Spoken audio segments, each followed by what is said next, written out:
There are lots of things you can spend your tax refund on, but one thing you don't have to spend it on? A new smartphone. Switch to Metro PCS now and get not one, but 2 free 4G LTE smartphones for brands like Samsung and LG. Plus, you're on T-Mobile's blazing fast nationwide 4G LTE network. Hurry! Switch to Metro PCS and get 2 free smartphones after instant rebate. One heck of a deal, only at Metro PCS. Limited time offer. Sales tax not included in phone price. Coverage and services not available everywhere. See store for details and terms and conditions. Welcome to Health Media Now with award-winning author and host Denise Messenger for a lifetime of health empowerment. Live by being in the pink, meaning P stands for being persistent, I stands for using your intuition, N stands for networking, and K stands for obtaining knowledge. Our guests entertain and share cutting-edge information. They share with you what may have taken years to achieve through experience in their field. Become inspired and motivated. Reach your full potential with fascinating tips and products. Receive a lifetime of benefits from authors, doctors, practitioners, healthcare providers, and learn about exciting new products. You asked for it, and we deliver. Now, here's your host, Denise Messenger. Well, hello, listeners. Thank you so much for joining us today, which is January 28th, 2016. We're going to be talking about actually a fascinating subject. And we have with us today Dr. Babak Dadvand. I hope I got that right. I probably didn't. But at any rate, we're going to be talking about gynecomastia. And he'll be talking to us about this breast surgery for men and the treatment that he has surgically perfected over the years. He got started at a very young age, and he really had a fascination for the arts and the sciences. But then when he went on to pursue an Ivy League education at the University of Pennsylvania, he double majored in chemistry and fine arts. And this really set the pace for him because he then graduated magna cum laude from the University of Pennsylvania. And he was really recognized for his outstanding achievements. And he therefore became a member of the Phi Beta Kappa. He then went on to a top medical school at the University of Pittsburgh School of Medicine. And this is where he learned all his surgical specialties. After he earned his doctorate of medicine, he then went on to the prestigious Cleveland Clinic Foundation, where he completed a full general surgery training program. And the kind of list goes on and on with him. He's just really amazing. And now he's, of course, involved in all the facets of plastic surgery that are related to neck and breast reconstruction and probably some palate repair, etc. So let me bring him onto our show now. Hello there. Thanks for joining us. Hi, Denise. How are you? Thank you for having me. We are doing just great today.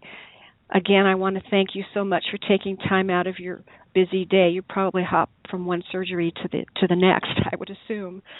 Yeah, I had a couple of surgeries. In fact, did surgery on the topic of our discussion today, gynecomastia. So I just finished maybe about an hour ago or so with my last surgery. Well, let's talk about that. I really want our listeners to have a full understanding of what this is.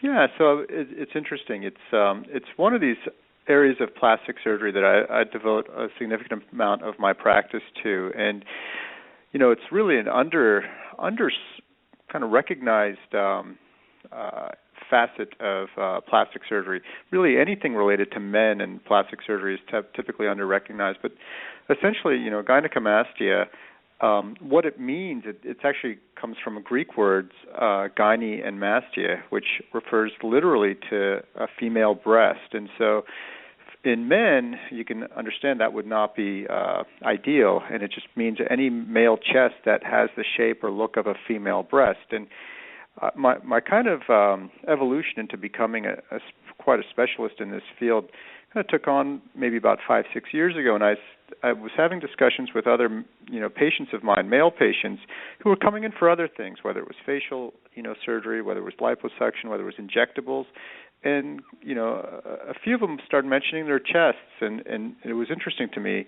I started searching around, and I'm currently in Beverly Hills, and I was searching around to see who really specializes in this, and really no one in my proximity concentrates on this type. And so I thought this was a really underserved population, and so I started to really focus on this maybe about 5-6 years ago. And year on year, the cases have increased tremendously to last year, where I've done actually probably over 150 of these cases alone. It's a lot. I see. Yeah, it is a lot, especially when most plastic surgeons maybe do between 1 and 5 a year at the most. And I think it's important, because obviously the more you do any surgery, or really the more you do anything in life, the better you get, the more predictable your results, and the more accurately you can treat patients coming in for this procedure. I guess my question to you is, how does this develop in men? Yeah, so that's an excellent question. There are a lot of different causes for gynecomastia, and that's really the most important question for me to answer in the consultation, because it kind of gives me an insight in how to best treat it.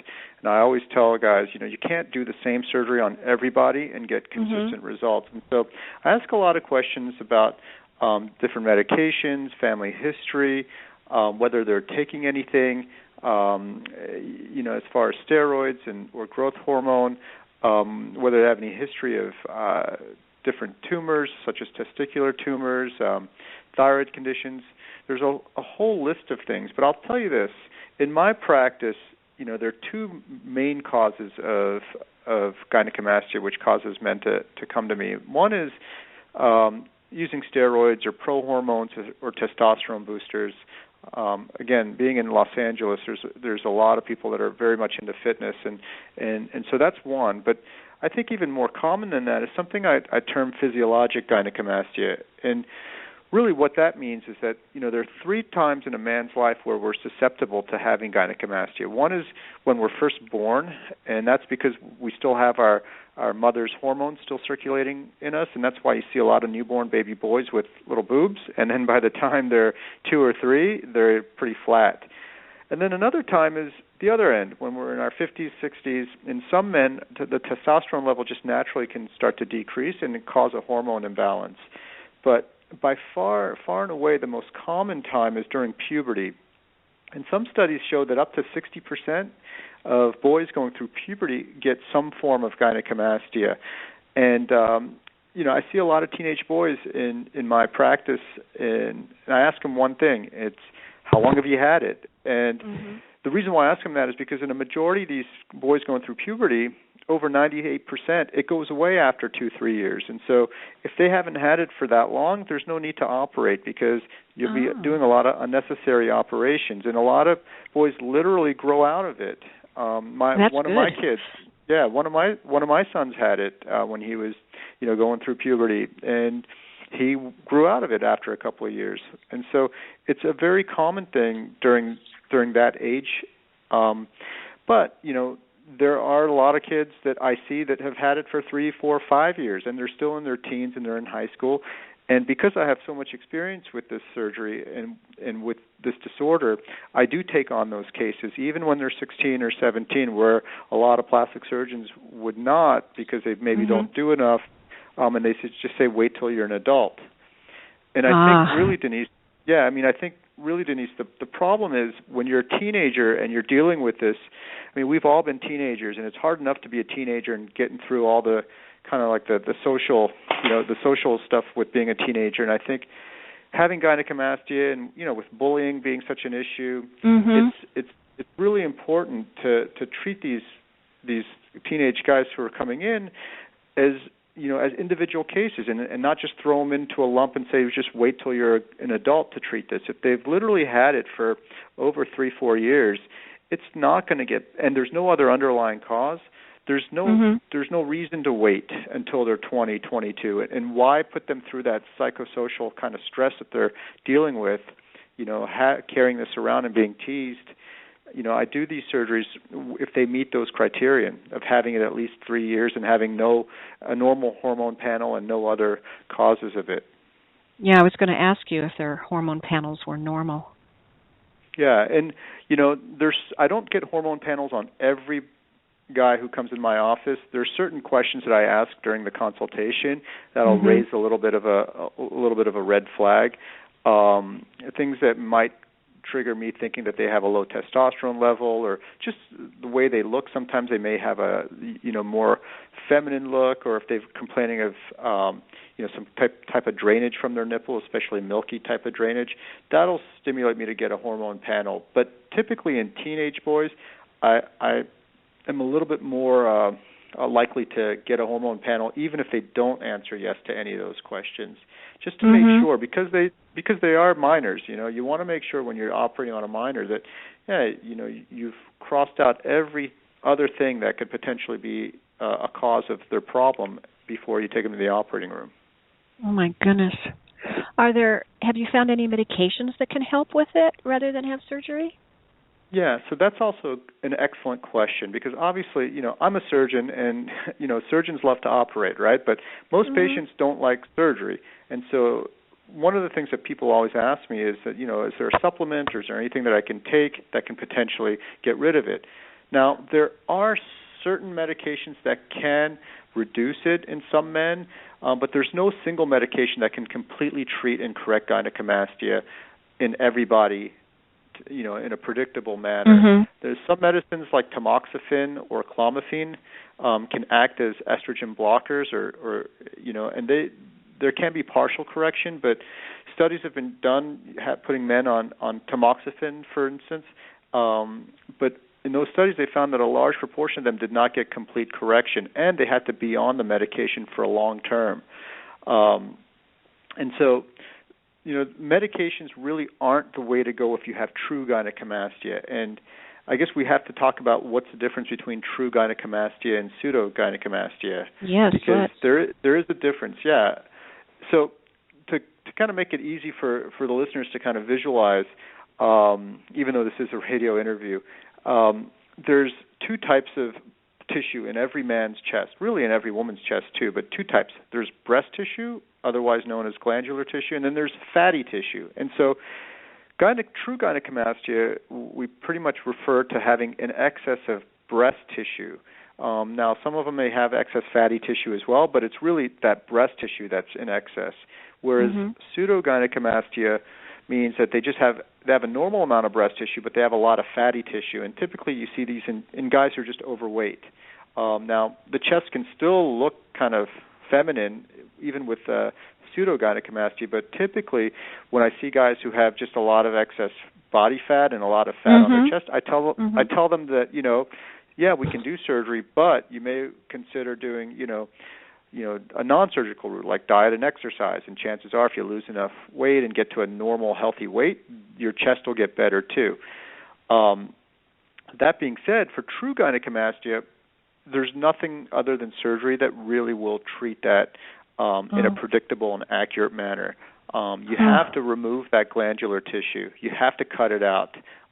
There's no supplement, there's no medication that's going to predictably, in every guy, reduce it to the point that they're going to be happy with their chest.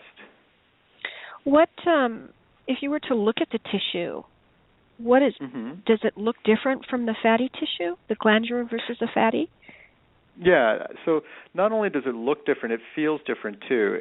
When someone has excess breast tissue, and where it's located in a man is also kind of a sign. It's usually located behind the nipple and areola, and it extends out to the side and maybe a little bit to the inner part of the chest too. And it feels firm. It feels firmer than fatty tissue, which feels a little bit softer. But also, when you're looking at it, after I remove it, breast tissue looks a little bit more white, a little bit more maybe off-white, whereas fatty tissue looks yellow. Now, so I go based on when I'm operating on people, I go based not on how it looks, but how it feels. I'm using all my senses. Obviously not how it tastes and how it smells, but I'm going by look and feel to know how much to take out, and more importantly, how much to leave behind. Because the purpose of the surgery is not to take out 100% of the tissue in everybody. It's to take out enough to give a normal, natural contour. If you take out all the tissue in everybody, you're going to get a fair number of guys who are going to be cratered or caved in or sunken in. We all need a certain amount of tissue under our skin to support the nipple and the areola and to have a smooth contour. Do you have to remove the nipples when you're doing the surgery? For a large majority of gynecomastia cases, no, you don't have to remove the nipple or reposition the nipple. The only times where I've had to do that is when the men come in and they just have full-on breasts and their nipple positions are low and they have a lot of excess skin. And so the way that you do this is usually with a free nipple graft, where you actually remove the areola and nipple, take out all the tissue underneath it and the excess skin, and then you put the new nipple and areola size as a skin graft in the normal position. And like I said, it's not the most common technique because most guys don't present with that degree of gynecomastia. However, there are plenty of guys who do, and that's really the best surgical option for them. And so if they have, and just for your listeners, to know if you're that candidate, well, it's not just that you have excess tissue, but also you have hanging skin, or you have your nipples are in a really low position. It's almost similar to like women who have low breasts and low nipples, as opposed to perky breasts and nipples in the proper position. And there's really no great way to get a flatter contour and lift the nipple without doing a nipple graft. But like I said, it's not the most common surgery that's done in gynecomastia, just because more guys present with less severe cases than that. Well, I'm happy to hear that. Yeah. What kind of an emotional toll does it take on, boys in puberty and teenagers and then grown men? It must be very difficult.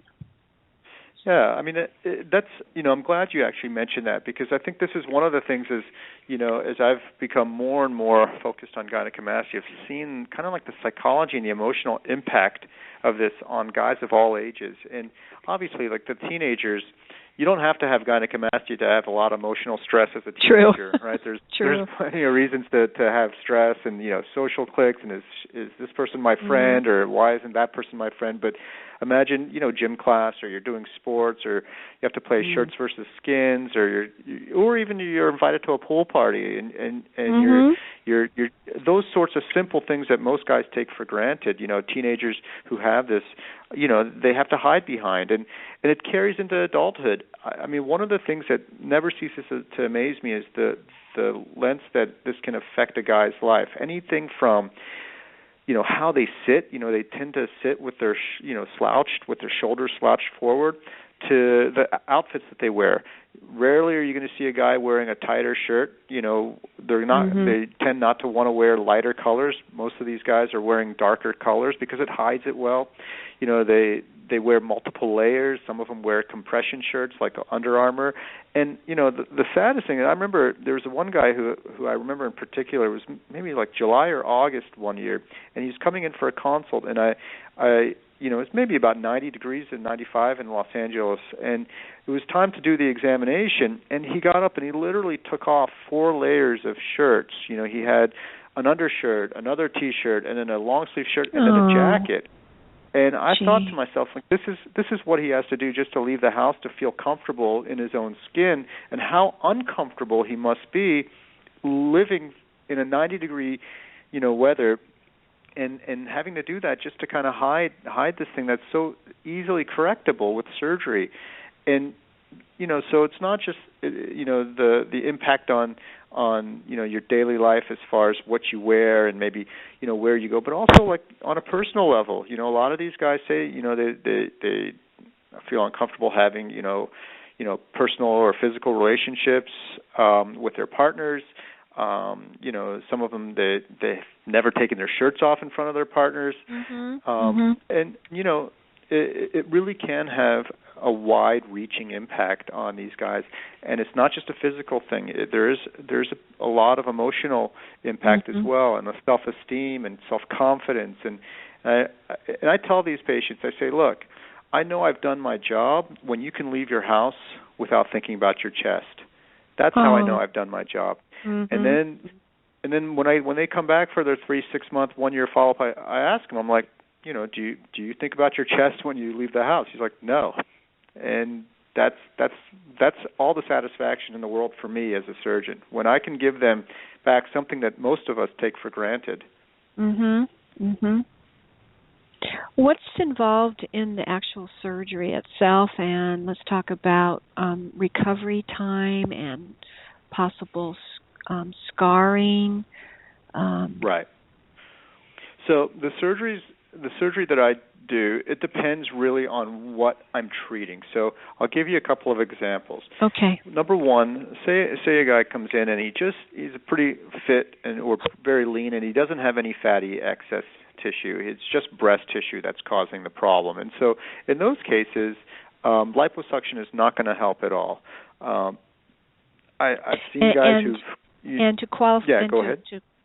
And to qualify that, it's because of the glandular tissue. Right.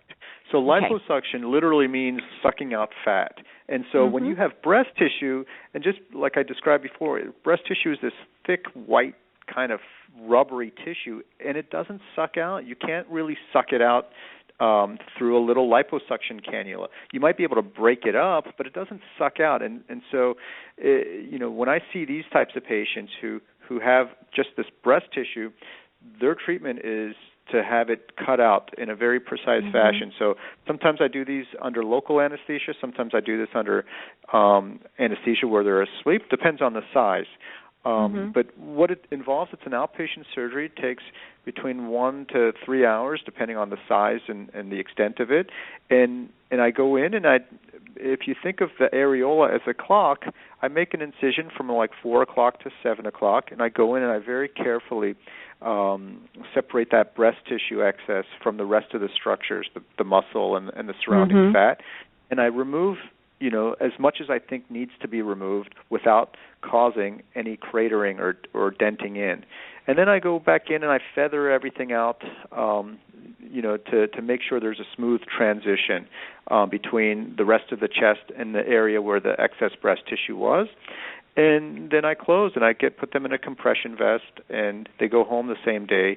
And the difference is if say they had fatty tissue as well, like a fair amount of fatty tissue in addition to this breast tissue, well, the thing that I would add would be liposuction. And typically what I do is I start off in those cases with the liposuction through a very small incision on usually either through the areola or on the outer part of the chest. And the liposuction does two things. One, it removes the fat and flattens the chest in a general sense, the entire chest, but it also isolates, for me, even better where that breast tissue is still sitting, because what happens is when you do the liposuction, the whole chest starts to flatten down except for that area where the breast tissue is, and it's still kind of coning out. And so it makes it easier for me to go in there through that incision under the areola and get that breast tissue out.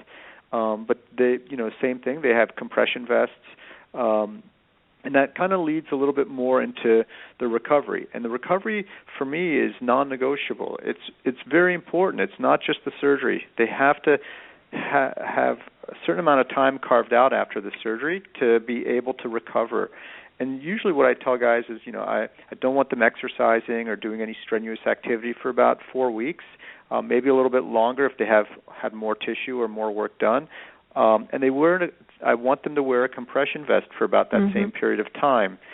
And the reason for that is quite simple. Number one, I don't want them to do anything too active too soon, because it could increase the risk of bleeding in the first week or two, or increase the risk of a fluid collection.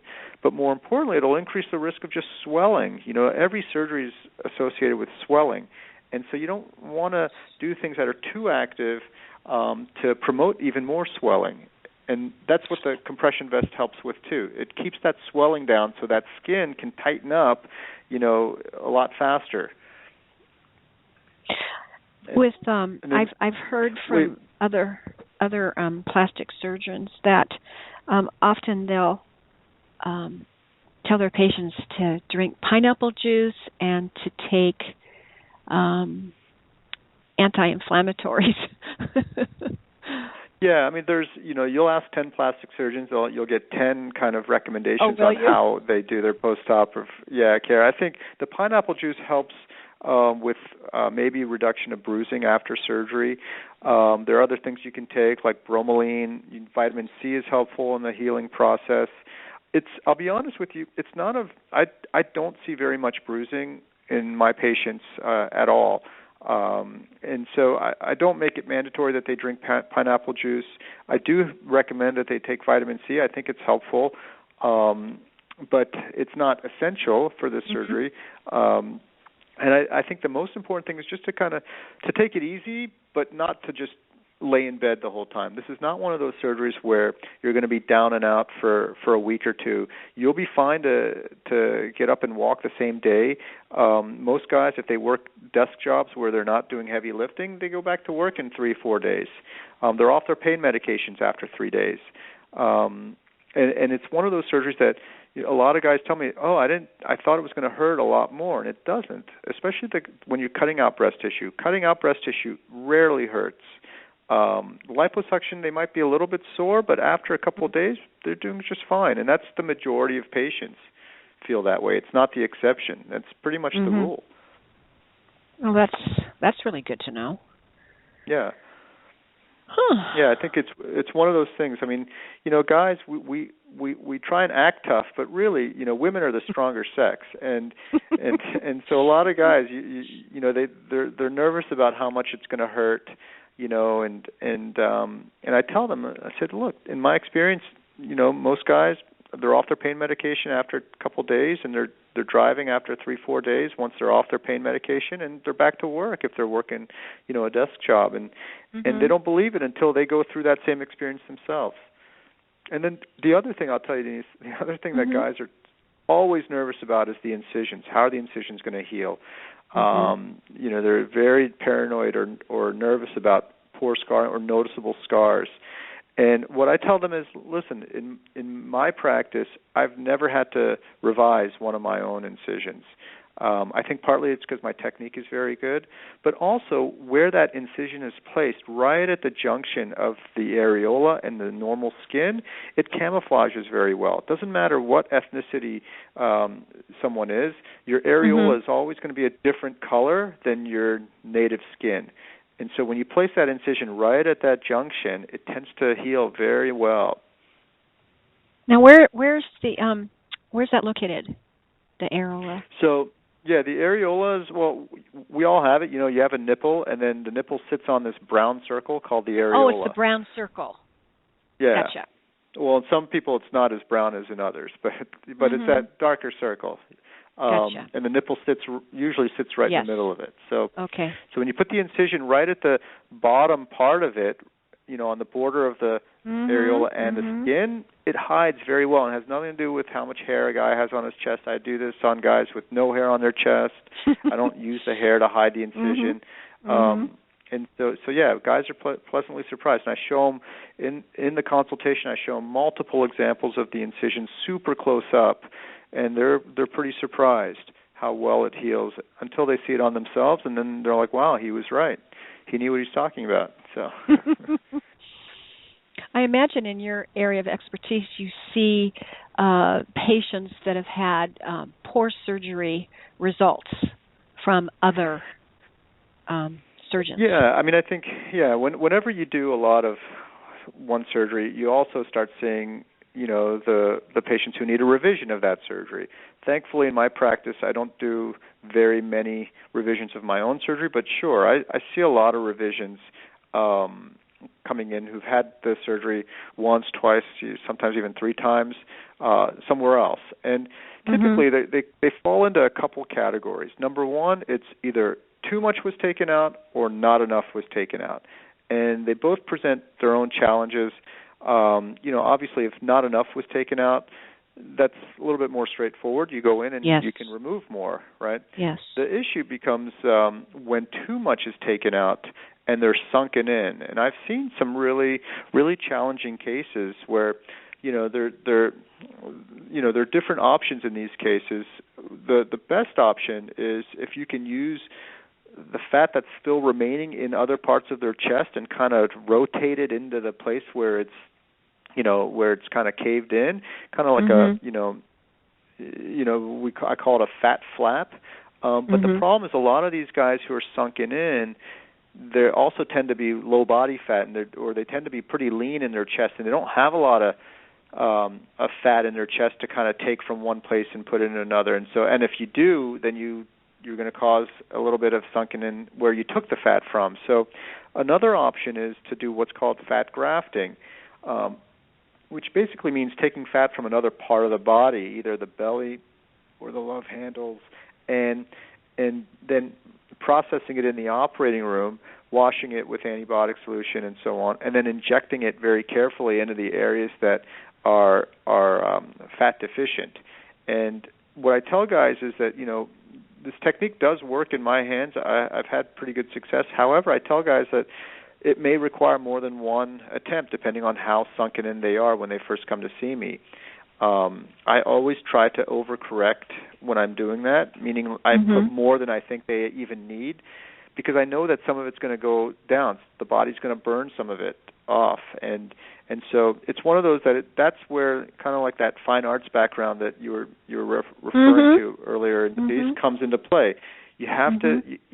There's no mathematical equation that tells you exactly how much to put in or exactly how it should look on the table. It comes from experience and just judgment, and also like an artistic sense. I mean, you have to have an idea of what a normal male chest looks like and what makes a chest more masculine. And so yeah, revision surgeries are very challenging. They're kind of like, like Forrest Gump said, they're like a box of chocolates. Each of them are different in their own way, and you definitely can't do cookie-cutter procedures for revisions. And then, they're the ones that are really, really difficult where, the surgery that they had led them to maybe it damaged the blood supply to their nipple, or it damaged the blood supply to the areola, or their incisions healed very poor, or they had infections, and it caused the incision to open up.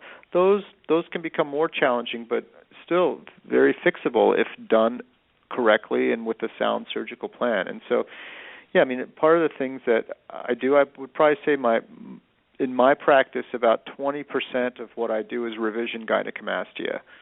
Interesting. And, and they come in all sorts. Let me ask you another question relative to the fat grafting. Do fat cells replicate in that area over time? So that's a great question.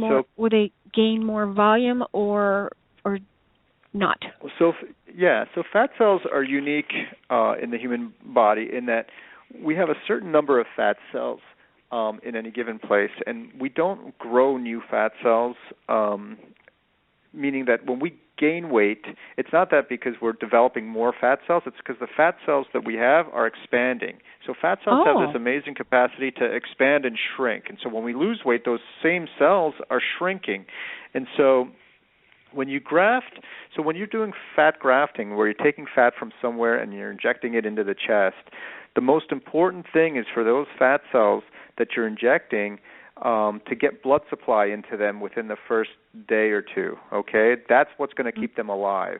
And so once they're alive, then they behave like typical fat cells. And so if you gain weight, they'll expand and your chest will get, fattier. If you lose weight, they'll shrink and your chest will, get a little bit smaller. And they act and behave just like fat cells would from wherever you took it from. So that's the one thing that sets fat cells apart from, say, skin cells. I mean, our skin cells turn over, frequently, but fat cells don't. We have a certain number, and so when you do liposuction of any part of the body, you're removing that certain number, but you're leaving. You have to leave some fat cells behind to have a good contour. However, if you gain weight, and I tell this to all my liposuction patients, if you gain weight, it can come back. That look can come back because those fat cells that are remaining can really expand. So it'd be interesting to look under a microscope what they look like. Yeah, they kind of, they're not too interesting under a microscope, but the other thing, now that you mentioned microscope, the other thing that's interesting is that when you're doing fat grafting, it's not just a matter of, you're not liposuctioning from one area and just injecting. You have to harvest these fat cells very gently, because if you're very aggressive with how you suck the fat out, you can damage the wall of the cell, and it's useless. You have to have, intact fat cells that you're grafting, and it's, you don't have a microscope there to tell you that what you're injecting is intact or not. You just have to be gentle when you're harvesting. It's a different case than when you're just liposuctioning an area to get it flatter. Here, I'm not lipoing from the belly to get it flatter. I'm liposuctioning to harvest fat cells that I can use somewhere else. So it is very technique driven, and like I said, it just becomes a judgment call about how much to inject, and knowing whether that person tends to be a fat burner or a fat retainer just naturally, as far as how much to inject. That must have taken quite a while for you to get down those techniques. It's quite a road to get to be a plastic surgeon. Like you mentioned, I did 5 years of general surgery and then 3 years of plastic surgery training, and then I've been in practice now for about 8 years. And so, I think any plastic surgeon who never changes their technique, it just doesn't show, an ability to learn. I learn from almost every case that I do. In every case, I have like an aha moment, like, I can probably use this in a case, in the future. And I think that's what it comes down to. Being able to hone your technique and do things that, the way that I do gynecomastia cases now are different than the way that I would do them 5 years ago, because I've accrued all this experience and all this knowledge, and it's not something you get in a textbook necessarily. You can't read about this. This is just by doing it and getting better at it and being more precise and really and being willing to say, this is a good technique, that's not a good technique, I'm not going to do it this way anymore, I'm going to do it this way, and not having the ego about saying, well, maybe I could have done that better. Well, with the advancements in technology, are you finding new tools to work with that make your job easier? Yeah, I think where the advances in technology tend to help the most is with the different modalities of liposuction. So there's different types, things such as just traditional liposuction, where you're just injecting this solution of saline with lidocaine and adrenaline, and then you go in with a cannula and you suction out. But there's other modes of liposuction too, like ultrasound liposuction, which the trade name I think is Vaser, where you're going in with an and the cannula sends out ultrasound waves that kind of emulsify or kind of shock the fat cells, and then you go in and then you can remove the fat, and that can help also with some skin tightening. There are things also that I don't use anymore, like Smart Lipo, which is a laser-guided liposuction, and only because I don't feel like it makes much of a difference in as far as and for your listeners, if they don't know what Smart Lipo is, it's basically you go in with a laser probe, and it heats to a certain temperature, a set temperature, and what that does is two things. It's supposed to kind of destroy the fat cells or melt, quote unquote, melt the fat cells, but also it helps heat up the underlying skin to improve with skin tightening.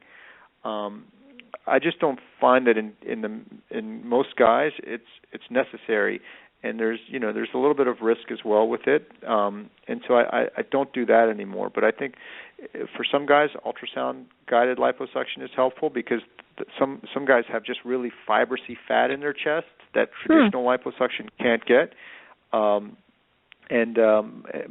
I think the most important thing is knowing that if they have true excess breast tissue, you got to cut it out. You have to cut it out. You can't do liposuction on it. Doesn't matter. Even Vaser, nothing will break up and suck out real dense, rubbery breast tissue. Have you ever worked on anybody that has a skin condition where they scar quite easily? It can be a genetic, there's a genetic component to it.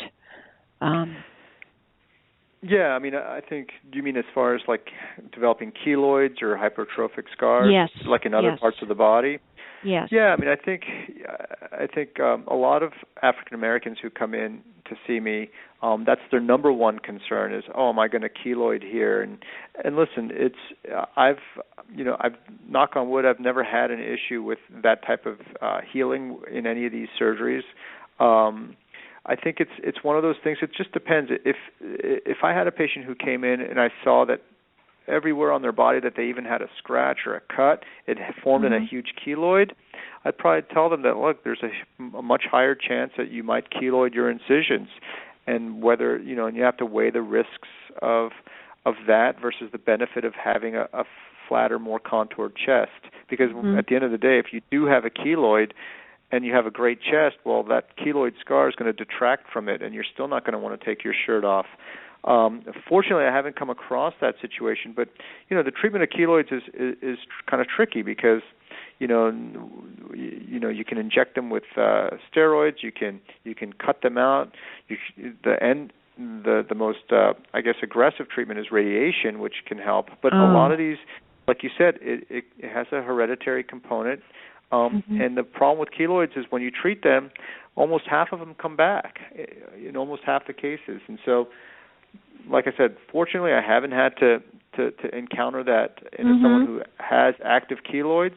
I've treated keloids before in other body parts and pretty successfully, like from ear piercings or from other surgical scars. But I tell them the same thing, that we treat the keloid, there's a chance that it can come back and we'd have to treat it again and again. But that being said, a lot of patients who are African American who come for this surgery, or even Middle Eastern, darker skinned people, their incisions still heal fantastic. I mean, sometimes even better than Caucasians. And so I put their mind at ease when I show them countless before and afters of their same race or ethnicity, and show them that how these incisions are healing so well, and then they relax about it then. Listeners, for those of you that want to actually see pictures of the doctor's work, we do have those posted on our website, so be sure you take a look at them. There's 3 different pictures. Now, yeah, and of course, if they want even a more extensive, a more extensive look of before and afters, I probably have 40 or 50 before and afters on my website, Los Angeles Gynecomastia.org.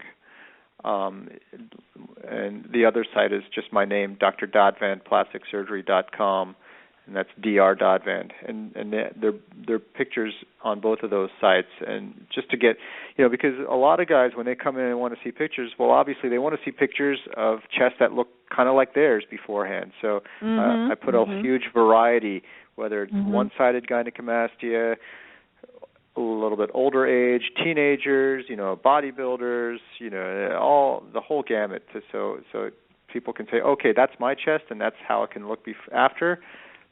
This is a guy to go to. So for sure. Well, I think we've had just a wonderful interview with you today. We covered pretty much everything. Is there anything else you'd like to add? I mean, I think I think the last thing that I'd want to say is that, look, gynecomastia, it's a more common problem than most people recognize, and it actually has real life ramifications and impact on men's lives, and it's not a trivial thing. It's the butt of a lot of jokes, and it has a lot of kind of mean-spirited nicknames for it as well. But it's a real condition, and it affects men in a real way. And I just want guys to know, and even people who know someone who has this, I want them to know that there's actually a very predictable and accurate and successful treatment. And one of the great things about gynecomastia surgery is that when you have the surgery done, there's a high chance that it won't ever come back and that your results will be permanent. And these are the things that you can't really promise in a lot of things in plastic surgery, for like when you do a facelift, or when you do a breast lift. I mean, you can't cure gravity, and so these things tend to need to be redone, every 8-10 years or so. But gynecomastia, you have the surgery done, and it should be a relatively permanent result. And so I want to kind of leave your listeners with that it's more common than you think, and there's a very successful treatment for it. And I think that's kind of the message that I'm trying to get out there. Well, I think it's a really great message. Thank you so much for coming on our show. Thank you, Denise. You're welcome. Thank you so much for taking the time and being listening to these long-winded answers about something that I actually am very passionate and care a lot about. But I think hopefully it gave a lot of information for your listeners. Absolutely. Absolutely. And I'd be happy to come back anytime and talk about other areas of plastic surgery as well. Wonderful. We'll definitely reach out to you. Well, thank you very much, and you have a good rest of the day. Now. You too. Okay, take care. Bye-bye. Bye-bye. All right, listeners, that pretty much wraps up our show for today. Extremely informative, and I encourage all of you to get a hold of the doctor if, in fact, you know someone or you need his services. Please join us again next week, Thursday, 4 o'clock. You joining us. Bye-bye. We celebrate our listeners worldwide and invite you to contact Denise at www.healthmedianow.com with any questions you may have, and follow her on Twitter at HealthMediaNow and Facebook at HealthMediaNow. For those interested in an advertising campaign on her show, contact Lisa at KnowledgeWorksPub.com. Be sure to visit GotCancerNowWhat.com for information on Denise Messenger's award-winning book, Got Cancer, Now What?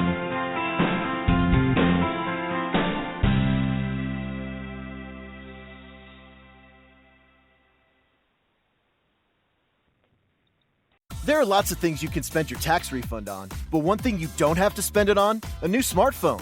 Switch to Metro PCS now and get not one, but 2 free 4G LTE smartphones for brands like Samsung and LG. Plus, you're on T-Mobile's blazing fast nationwide 4G LTE network.